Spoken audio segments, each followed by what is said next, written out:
I'm Nicole Danielle. And I'm Megan Lee. And this is Romance on the Rocks, where two bookish biddies imbibe and share their love of romance novels. Except today, there's not any books in sight. Today is our long-threatened, listener-demanded, probably regrettable, drunkest episode ever. So this is not a book review episode. This is a bonus episode dedicated entirely to drinking, games, chaos, and whatever happens when we record after multiple beppies. All right, so what do you got? What are you drinking? I am drinking my favorite Corbel bubbly. I've got the brute. And Megan, there's a reason where if I know I'm going to be binge drinking that I drink this because it is Méthode Champenois, which is the way that they process the bubbly so that you are less likely to get a headache. Oh boy. Well, I can't say that mine is as fancy and French. I am doing basically a gin and soda. And by soda, like a soda water, because I know that this is going to wreak havoc in my stomach if I do anything too sugary. So we're going as sugar-free. Y'all know what I'm saying. We're going to try and make this not oh so sweet. But one of the fun things about this, I am using a gin that I got when I was in Spain with my sister. This is Silberling Gin, and it is a strawberry gin made in Spain. Ooh. Yeah, and I thought it was heavily appropriate because my sister is the one that complained to me about us not getting drunk enough on episodes. So I figured, L'chaim, my sister, choot, this is for you. Thanks, Elena. All right, well, I'm going to pop open my first bottle. And Megan, I did purchase 3 bottles because you know my rule. 1 bottle is a serving. Yeah, that is true. I have a pre-made cocktail in a big cup that says, let's face it, I was crazy before cats. And then I do have a pitcher so I can refill if I should need. And I probably will need. I'm going to explain what's going on. Nicole is trying real hard. Yeah, there she goes.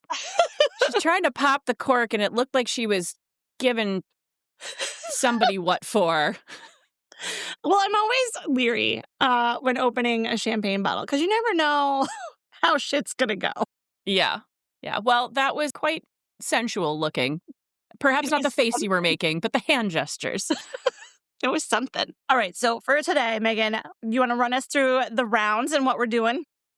Sure. So round 1, we're doing the co-host compatibility challenge, kind of like a old-fashioned newlyweds game for podcast partners. Round 2, cocktail confessional, but with dice. This was something that you threw in there. I've got my dice. I'm ready to go. We'll see if I'm able to read the numbers once we get to that round. We've got round 3, romance, Mad Libs Chaos. I am very excited about this one. I love a good Mad Libs. Yeah. This was you're like, Mad Libs. Mad Libs. I'm so ready for this.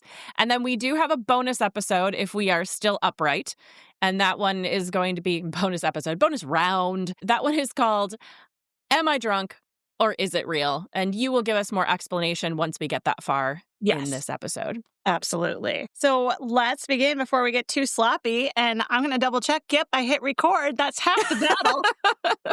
Well, for round 1, it is co-host compatibility challenge. Like you said, it's kind of like a newlyweds game. We'll each answer questions about the other person. We'll reveal them. And then if our answers match, the person being guessed must drink. If not, the guesser drinks. Right. So hopefully I know you well enough that I don't get too slammered. Yeah.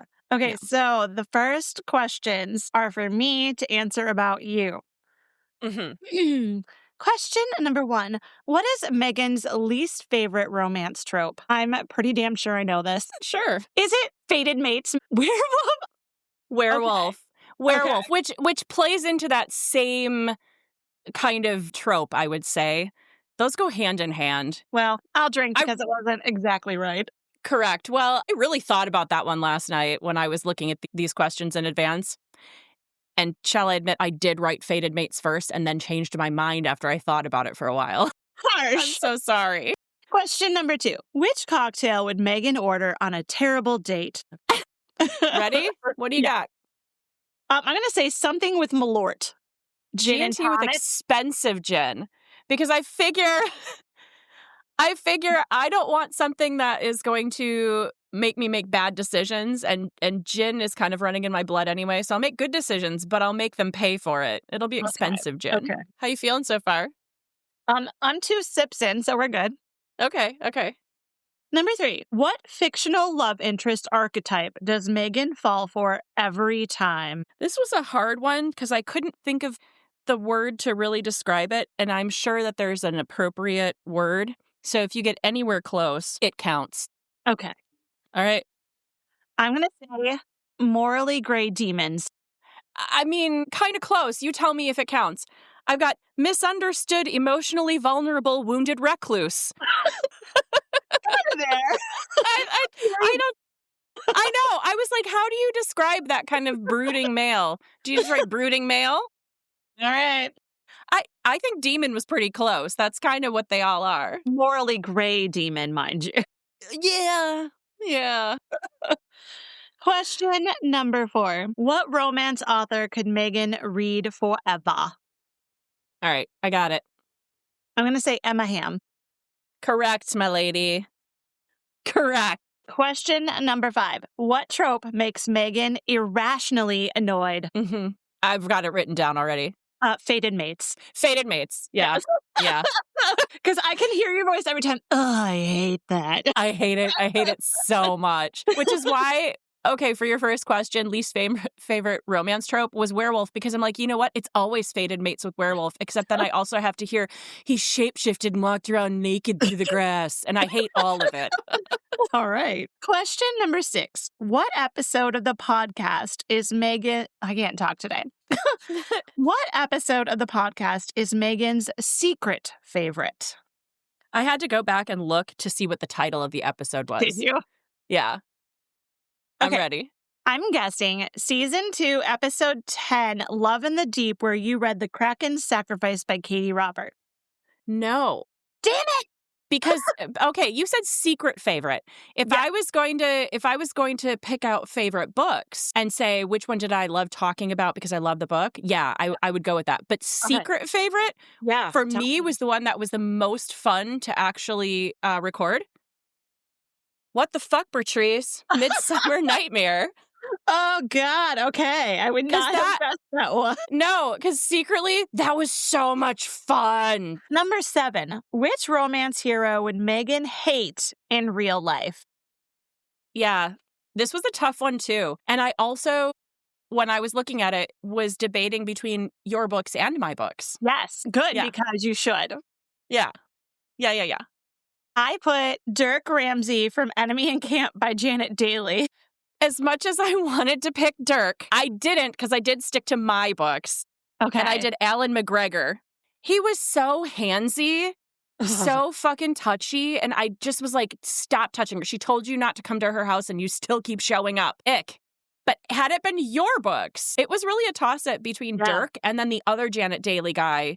I couldn't remember his name. Oh, God. The horse guy? Yeah, the Bluegrass King. Yeah. They were both pretty awful. Dirk especially, though. He's terrible. When he's like, and you no longer get to be part of your family because you're with me now. Yeah. Ugh. Number 8. Megan's favorite reading snack. Mm-hmm. Ready? I put flavored sunflower seeds. Ooh, that would have been... Oh, kind of a toss-up. You're right with the flavored. I went with seasoned pretzels. Damn it, Megan! I know. No, those are both really good. Like, I'm sorry, honey. Sorry. Like, I don't even know you. All right, well, now you have to drink for this part. Yeah, I think out of, how many questions do we have? 8 questions? I might get 2 of these right, maybe. So we'll see. All right, question number 1. What trope will Nicole always read without hesitation? You written down? Mm-hmm. I chose friends to lovers. Oh, forced proximity. Oh, okay. I thought I had that one. So maybe I'm only getting one right. It was super close. I debated heavily between the 2. All right. What cocktail is Nicole's I've had a day drink? I chose bourbon on the rocks. Oh, you got it! All right. Number 3. Which romance author is Nicole most likely to fangirl over? You ready? B.K. Borison. Yeah! Woo! I'm feeling good. Why do I feel like I'm the one who's going to be drunk in this episode? I don't know. Number 4. What book ending made Nicole cry the hardest? Okay. Hear me out. Here. I chose Bob's Fall because you probably didn't want it to end and you were so sad that like the tears just started coming because you wanted more. No? That wasn't it? No. Okay, what was it? N.A. Not applicable. Well, that makes sense because I could not pick one. I'm like, I don't remember talking about her getting super emotional at the end of any of these.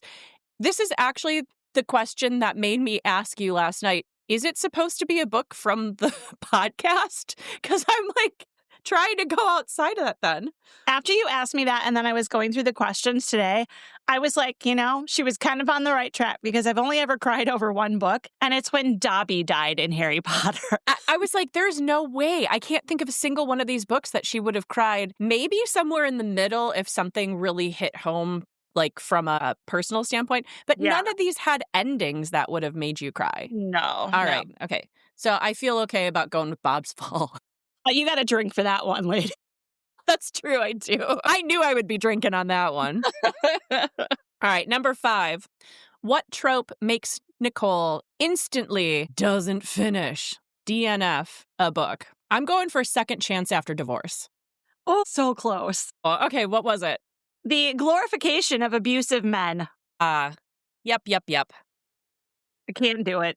Yeah, I would say cheers to that, but yeah. Bottoms up. Number 6. Which episode caused Nicole the most editing pain? Oh, you know this one. I actually don't because I went back through the list a number of times and there were a couple options. I decided to go with the most recent one that was a pain in the ass, which was A Whole Lot to Love, which that's probably not right. All right, which one? Season 1, 3, romance. I hate that episode. Yeah, we both hate that episode. That was on my list, but then I was like, I don't know that the editing was so much a problem, so much as actually getting it recorded. It was all of it, the whole effing thing. Yeah, that was a pretty awful one. I do have a little footnote about that one later on in my show notes. I think I do too. Yeah, okay. We'll come back to that. For anybody who may not know which episode we're talking about, that was the 3rd episode that we did in the 1st season, and it was just atrocious. We both hated our books. It was the Southern romance, and we had to record it 3 times because like the audio wasn't working and the recording wasn't working. It was so bad, and because we hated our books and had to talk about them at length 3 times. Oh, good Lord. And then I got yelled at by your husband for being so ridiculous about recording. Yeah. That was real fun for me. It was brutal. Number 7. What fictional character would Nicole let ruin her life? I think I've got this one. Fallon from Kimberly Lemming's Drunk Demon book. Oh, see, that's not from the podcast. Oh, it doesn't matter. Jamie Fraser forever. Hold on. That's the specific question I asked you, and you said it had to be from the podcast. And then she came up with something not from the podcast. Guess what? I'll drink anyway. Okay, thanks. But I'm not far off, right? Of any of the people we read about. Would you have taken him? I don't think so. No? No, probably the fireman / Spanish teacher. Oh. Signals. Yeah. Yeah. That was your B.K. Borison one, right? Mm-hmm. Yeah. Well, that makes sense. Yeah, that makes sense. All right. Well, I've gotten 2 so far, right? I've got one more chance. Yeah. I'm not going to get there at the beginning. I'm not going to get this one right, even though I am right. Okay. Number 8, Nicole's favorite setting for a spicy scene. I wrote anywhere but in the hot tub. Okay. She writes, my bedroom. Because I'm either reading the book in my bedroom or I would like a spicy scene in my bedroom. Sure. Well, that is any place but the hot tub. And I would say that counts. Thank you. I'm still going to drink. I knew that was going to be too broad. In round 2, Cocktail Confessionals, it's like a truth or dare, but it's a truth or drink with dice. We'll roll a dice. Odd number is we drink. Even number is we tell the truth. And we have to keep doing this until we get through all the prompts. Oh, boy. So we'll take turns shaking the dice, and then we'll just get through the list of prompts going back and forth. Sounds good. Okay. All right, who wants to go first? I'll go. Okay, do it up. Shaky. I've got 8. 8. Okay, I'm so even. that's even. Tell the truth. Name a popular romance book you didn't like but pretended to. Ooh, this is good for you. It's not, though. I actually wrote NA because, first, I really haven't read any popular romance novels because I always figure if they're popular, they probably suck and I don't want to read them. And then number 2, if I did read it and thought it sucked, y'all know I would tell you. I can't pretend. Right. And I sound like an asshole when I say all my meanness and I feel terrible afterward, but I don't know that I can say that there is. I can tell you lots of books I've read and hated, but yeah. I'm sorry, guys. That's the truth. Yeah, it is because we always pride ourselves on being honest on the podcast. Yeah. So, all right, I have 8. Didn't you just roll an 8? Oh, yeah, I did. Okay, so truth. What's the most cringe line you've read on the podcast? For me, I can't remember exactly what the line was, but it would have to either be from The Borderlord's Bride by Bertrice Small or Enemy in Camp by Janet Daly because both of those were so fucking cringy. Yeah. Do you know which line? Oh, you don't know which line? If you don't mind, I'm going to interject here and say I also, in preparation for this, went through and thought, you know what the worst one was? It was Bertrice Small. And I've got the line. So I'll just share this one. This was an adult man telling his 11 or 12-year-old child to stare at a naked woman. And the adult man said, you see, Aubin, the perfect breasts, small, yet perfect nonetheless. Touch her. Gross. That was so gross. I forgot about that. Yeah. I even went through my notes and I couldn't find, and I know I wrote shit down from those books. Oh, sure. Yeah, but I agree with you. I think we can both say that the cringiest were definitely in those books. Mm-hmm. All right, here we go. Ooh. Oh, I'm odd. Well, we got a drink then. I got 11. All right. We had a drink. That pitcher was a little bit stronger than the drink I made initially. Wow. All right, I just rolled a 5, so we have to drink again. Oh, God. Okay. All right. Here we go. Okay. I have an 8. Oh, thank God. All right, question. What trope do you think is overrated? Not what you think, because I went through and I was like, you know what I think is overrated? Lip biting. I hate it. When somebody bites the other person's lip while they're kissing, or No. when she bites her lip and tries to be all coquettish? Yes, that. Okay. That. And if anybody has ever seen me try and do it, I look like I'm having some sort of seizure. I hate it. There's nothing about it that's sexy. It's my thought. Overrated. I'm going to say fated mates because we see it not only in the werewolf smut, we see it in the fae smut and all kinds of other fucking smut. And I'm so over it. I'm like, you know what? Could they just be a couple and not be fated and just realize, hey, we were really a strong connection and let's just work this out and be together versus we are fated mates.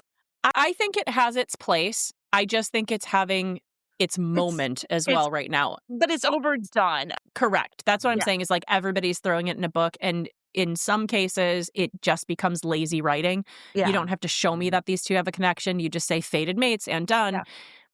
I think it has its place. Yeah.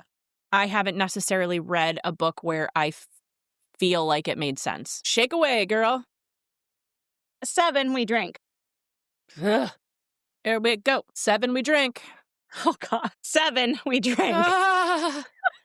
Way. All right. Here we go. I got this. 8. Oh, thank God. 8. Name a romance hero you would absolutely ghost. This is where I wrote Dirk from Michigan. Dirk Ramsey. Dirk Ramsey from Michigan. He was from your Janet Daly book. I also then, I was like, okay, you did say hero, but what about heroine? And I Ooh. realized that there were a lot more female characters in my books that I would have ghosted over the men. Like Really. Ooh. My first choice is actually Caitlin from Dark of the Moon, which Oh, that's right, because she was such a whiny brat. she was awful. And you guys, that's the romance novel I said I would be buried with. So even though she drives me nuts now, it's still the book of choice to be buried with. But I would ghost her immediately. I wrote down Dirk Ramsey from the Michigan Daily Book, and I put next to it, "Run, Tori, run!" Exactly. Oh, yeah. That girl couldn't. Oh, God. I want you to write the sequel, like, so bad. Yeah. I have been working out the details in my head for quite a while. Yeah. Good. Yeah. I long to read it. Yeah. We'll get there. Okay. Shika, shika, shika. 8. Whew. Okay. Which spicy scene caught you off guard the most? Good old Bertrice Small. The scene in The Border Lord's Bride where the evil guy who kidnapped the heroine drugged her with some weird drug that made her horny, allegedly, and then molested her and then threatened to use some gross wooden cock thing on her. That was almost a DNF for me where I'm like, I don't think I can finish this fucking book. It was bad. It was so bad. Yeah, I think because I already had the heads up from you reading that, I knew to expect some not great stuff from her book when I read Laura. So that didn't catch me off guard. I put Snowed In with the Cowboy, your Maisie Yates book. I'm sorry, that whole stepbrother thing just threw me so bad. I didn't even read, and the back of the book caught me off guard so much that I'm like, nah, that's a big no for me. But their spicy scenes were not actually that spicy. Doesn't matter. Doesn't matter. Okay. Shake it All up, right. girl. 7 we drink. Oh, God. Oh, yeah. Oh, yeah. Shake that, baby. 10. Which episode do you wish you could redo? Season 1, episode 3, Southern Romances. I either want to delete it or redo it. And you're like, no, Nick, we're just leaving it alone and we're never touching it again. And that's the episode that haunts me. So when I said I had a footnote coming up later, I wrote anything early on except the Nashville Bluegrass one because it was so painful. I don't want to relive it. Actually, just need to read completely different Southern Romances and then reject it. I do have one in the romance roulette this season that's called Savannah Blues that I have been wanting to read for a long time. So I'm hoping that one pops up. So I do have a nice Southern one in there. Well, maybe that's what we need to do. Just replace it with a different Southern Right? Go backwards and let people know, I promise, there's better Southern books. Well, in mine, we really were debating if it even was a romance novel. That was it was rough. Yeah. All right, 6. Have you ever lied about finishing a book before recording? My answer is a big No. No, I ma'am. have forced myself to read every fucking book from beginning to end. Sometimes we've had to reschedule recording because I haven't been finished yet, but we've always had our books finished, and I would certainly never lie about it. If I was in the situation where we had to record and I wasn't finished, I would just say that. I would say, hey, I didn't finish this. Yeah, same. Yeah. No, definitely finished. But yes, we have rescheduled. More than once. Many times. Yeah, more than once. Absolutely. Well, sometimes there's a book that just is way more of a slog than you think it's going to be. Yeah. Or life just steps in and something happens. So, yeah. Absolutely. 7, drink. Okay. I'm a shaken. 6. Oh. Name an author you'd fangirl too hard over. I don't know that I have one. Personally, if it would be anybody, I guess it'd be Emma Hamm or Katie Robert. Ooh, but, yeah. However, I tend to be the person who, because I don't like talking to people, it makes me uncomfortable to think about having to approach people and be like, I love your stuff. So I'm probably not going to fangirl so much as I'll stand awkwardly several feet away and in my head be like, that's Emma Hamm, or, oh my God, look, it's Katie Robert. And then I would just sidle away slowly and never say a thing. For me, it'd, of course, be B.K. Borison, because I've already fangirled over Emily B. Rose. But it would be horribly awkward because I'm such a huge fan and I so revere her work that I would just be like, oh my God, I'm going to say stupid things that tumble out of my mouth and make no sense and sound like an idiot. Yeah, mine just stay in my head, and then I just look like an idiot because I'm staring awkwardly, or yeah. Yeah. I like how you got the cup. Came really My prepared. Yahtzee cup. I love it. The question was, what's the most unhinged moment you've edited out? I left this blank because I don't do the editing, and so I do not have a leg to stand on this one. For you, I did have to edit out some of your what the fuck Bertrices from that episode because it just went on and on and on. And I was so totally many. here for it. I was totally here for it, but I was like, yeah, I think the listeners get the point. And for me, I went off on a pretty lengthy tirade about the ridiculous divorced parents reconnecting trope in 1225 Christmas Tree Lane. And I just fucking hated that book so goddamn much. I fully understand that Debbie McCumber is the queen of hallmarky, romancy goodness, and she has well earned her place, but she is not for me. Not even close. We've said, too, that book in particular might have just not been our cup of tea. It was very triggering for me. Yeah, and so at some point in time in future episodes, maybe I'll pick up one of her books and see if I have a different reaction. Maybe you'll love her. Yeah, I don't know. So we'll see. But that might pop up again. You go right ahead. I have removed all of her books from my queue. That is fine. Also, let me just say, I don't think that my extensive what the fuck Bertrices or your tirade about the weird forced relationship after their divorce, I don't think any of that was unhinged. I think that was all totally appropriate. It's just that the episodes were awfully long and we needed to cut it. I agree with you. I don't think either one of us has ever been unhinged when talking about a book. I get a little passionate when I'm feeling it, but yeah. Especially with the what the fuck Bertrice. Yeah, I was overly passionate. I'm shaken. We got an 8. What's with all the 7s and 8s? What cocktail gets you tipsy embarrassingly fast? Mine's anything with tequila. Oh, truthfully. Tequila makes her clothes fall off. Tequila is a totally different feeling than any other alcohol. Like, really, that song is not far off the mark. So different. Which is why I wouldn't drink any sort of tequila drink on a bad date, because I cannot be making bad decisions with an awful person.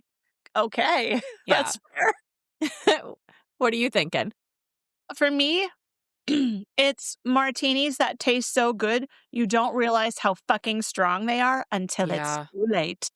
Yeah, I've had some bad martini experiences. Oh, shaky, shaky. Shake them dice, girl. 11. Drink. Okay, I'm a shaken. We got a 6. Name your most unhinged reading habit. I struggled with this one because I like to think all of my habits are just endearing, not unhinged. And I would agree with you. Thank you. But if I had to pick something, I would say there is the first one, which I'm calling Jenga, book Jenga, which is I can't figure out which book I really am in the mood for. So I pile all of them up next to me, and it makes a very strange tower that I try really hard not to knock over. And then the other one would be bookmarks. I don't know how many bookmarks I have, but it is an excessive amount of bookmarks, and I will still be utilizing the napkin that's sitting next to me, an old sock because that's what's close, a toothbrush because I'm in the bathroom. Heaven help me, I cannot find the damn bookmark. So my poor books, they suffer. They suffer for their art. I don't think that's why your books are suffering, if we're being honest, Megan. That is one of the many reasons. So yeah, Jenga and bookmarks. How about you? What is your unhinged reading habit? I don't know that anything that either one of us does can be considered unhinged, but the thing that I am OCD about, and I freely admit, is I have an overwhelming urge in my OCD nature to keep all my books as pristine as possible, with the exception of cookbooks, Megan. This is it's like, I don't give a fuck because I'm using them and they're going to get jacked up, right? And I'm going to make notes in them like, no, this measurement is wrong, whatever. But for romance novels, I work so hard to make sure nothing gets folded or bent, and I get so upset when it does. I actually had that mindset for a very long time with books in general because I respect books. I love them. Just there's something beautiful about them. And I agree with you on cookbooks. I always felt like the more bent up or kind of stained or greasy or handwritten, the Yeah. better the cookbook because it means Yeah. somebody loved it and used it a lot and they're Yeah. good recipes. So Those are I do tried and agree with that. recipes, yeah. But I think that this podcast really helped free me from the need to keep books pristine because early on when we were starting this, I was trying to use Post-it notes and I was trying to use a journal and it just did not work for my brain. I was not able to keep things straight for the podcast. And I had to give up and start highlighting. That was the most freeing thing that has ever happened to me. Shake. 5, drink. Drink. Guys, this episode's going to be pretty long because we're just going to keep drinking and then we talk a lot. And I just shake a 4. What book made you blush too hard to read in public? Which one for you? Well, Megan, that would have to be Bob's Fall by Laura Lee and Veronica Chadwick, because I told you about this. I took it to the beach vacation weekend that I had with Bob and was trying to read it on the beach and at the pool and had to cover it because I was so effing embarrassed by this book. You know, fascinating that that's the one you picked because I picked Mine by Helen K. Diamond, which we read on the same episode. Well, what a coincidence. Yeah, the content of Mine was pretty damn racy. However, my characters actually were more fully formed and had much better backstories. But the covers of both of our books were almost identical. It was a bare-chested man with a six-pack and a dark black background. I'm pretty sure that the covers were almost exactly the same. And so that book made me so uncomfortable to take out in public and be like, hey, guys, look what I'm reading. I'm at this poolside with families and children, and I'm like, oh my God. Yeah. All right. Well, that concludes round 2 is done. Round 2. Palette cleanser. Palette cleanser. Okay. Round 3, romance Mad Libs. And Megan, I'm going to ask you for words, and you're going to give them to me. I'm excited about this so much. Okay. Megan, give me an adjective. Crunchy. All right. A body part. Elbow. A verb ending in ing. Flailing. A noun. Booger. Another noun. Postcard. A sound effect. That's a tough one. How about sproing? Sproing. Okay. A location. Basement. An exclamation. Zoinks! A silly object. Furby. Okay. An animal. Tardigrade. A what? A water bear. Water bear. Okay. What the fuck is a water bear? Look it up. Look it up right now. Audience. Do you know what a water bear is? I'm They're Googling. Like the best. Water bear. Feel like it's made up. No, it's a real thing. They're the best. They're so cute. No. Yes. Microscopic. Ew. No. They're everywhere. Nicole, they can live in space. They can live without breathing. They're the best. Come on, somebody else back me up. Tardigrade. Okay, type of clothing. A bandana. Okay, are you ready for your story? Yes. All right. His crunchy hand brushed against my elbow, sending me flailing like a startled water bear. Or tardigrade, whatever you prefer. I brought you this, he whispered, holding out a Furby, like it was the world's sexiest booger. Suddenly, a loud spring echoed through the basement. Zoinks, I gasped. He tore off his bandana, and that's when I knew this was better than any postcard I'd ever had. It's very sweet. Okay. Look at that. Furbies and tardigrades right into the romance. I don't think so, Megan. Come on now. All right. Palette cleanser for the end of round 3. Oof. We are definitely not drunk enough. This is not the drunkest episode. Next time we have to pregame. I don't know about that. We're going to have to figure out a way to drink more.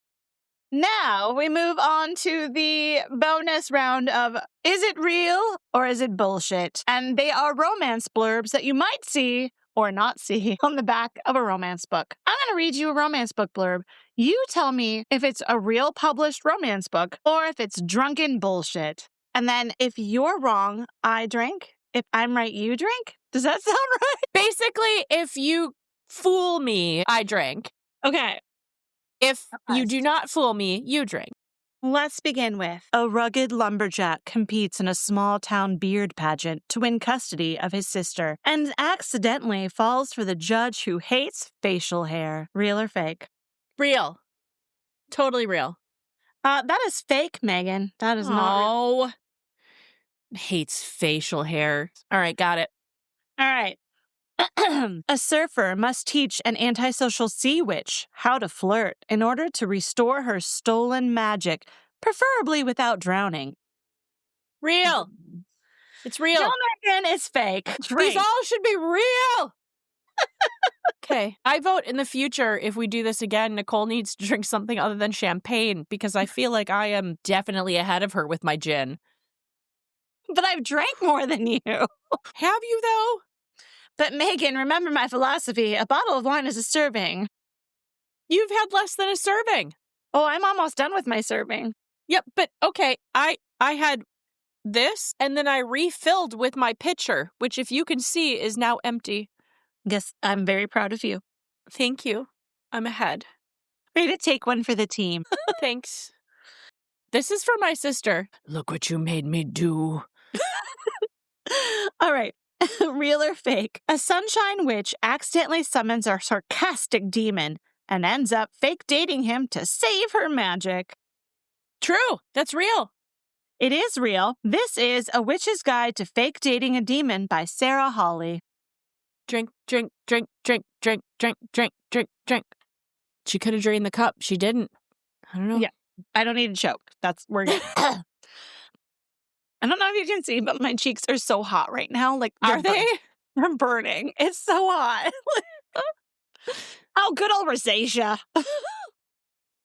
All right, real or fake? A cinnamon roll demigod, necromancer, accidentally falls for the grumpy marshal who keeps sending him corpses to reanimate. That's real. And if it's not, it should be. It is real. It is The Undertaking of Heart and Mercy by Megan Bannon. Sounds really fun. I would like to read that. Next up, and I have a little cup of numbers, so I'm doing everything very fairly. Oh, here we go. You know I love a Viking romp. A Viking warrior finds himself in an unfamiliar world and in the care of a woman who refuses to trust him. Oh, that's it? That's it. Oh, that's definitely real, because there's about 1,000 of those. And you are correct. The Viking Undone by Michelle Willingham. I feel like that could also be many other books that we've run across. Yeah, the Viking's Captive, the Viking's Chosen. The Viking in Blue, the Viking on a boat, a boat all of the Vikings. All the time. Yeah, that's... All right. A lonely witch hired to tutor 3 chaotic magical children accidentally falls for their grumpy, overprotective caretaker. True. You are correct. That is The Very Secret Society of Irregular Witches by Sangu Mandana. Nice. I drink. Drink, drink, drink, drink. To be fair, though, Megan, I think you've said they're all real. I have. I have not said a single one is fake because they all sound real. Okay, I'm ready for this one. Mm-hmm. A reclusive dragon shifter signs up for a pottery class, only to fall for the instructor whose kiln keeps exploding around him. True. Fake. Why is it fake? That could be real. I'm sorry. If there can be a romance novel about a sentient fork, there can definitely be a romance novel about a dragon in an exploding kiln. Just saying. You drink. There can be a romance novel about anything. You make a dare, and that's probably what I should write a romance novel about. All right. Real or fake? When a shy accountant inherits a haunted cat cafe, the ghost of a Victorian poet refuses to leave until she agrees to help him finish his romance manuscript. This is true. This is true because I feel like I read the back of this book somewhere. Megan, I'm so sorry, but it's fake. No! I swear to God, I read something the other day about a haunted cat cafe romance novel. Okay, so it's taken from the inspiration of that, but it's fake. There is like a haunted cafe. I don't know that it's a cat cafe, but it's a haunted cafe. All right, Megan, real or fake? A billionaire beekeeper hires a sunshine botanist to help control his ... overwhelming pheromones. Turns out the bees aren't the only ones buzzing. False. Very good. That is 100% fake. I was like, a billionaire beekeeper? No. That's exactly. I'm like, no, right there, no. Those guys are not the ones who are out in nature romping around and touching bees. They're just not. They're in technology and finance and shit. Final, is it real or is it bullshit? A cursed immortal and a rebellious young woman must work together to break a deadly winter enchantment. Yes, that is true. Yes, Yes. you are correct. The Raven and the Rush by Sarah M. Crodit. That's what it is. It's real. Well, Megan, I think we can both agree, though our attempts were strong, and this was a fun romp, this is not our drunkest episode ever. No, although I still would not be able to tell you which one was our drunkest episode ever. Going backward. We're going to have to try harder. We are. Much harder. Are there any shots that you can take and be okay with? None. The woman says none.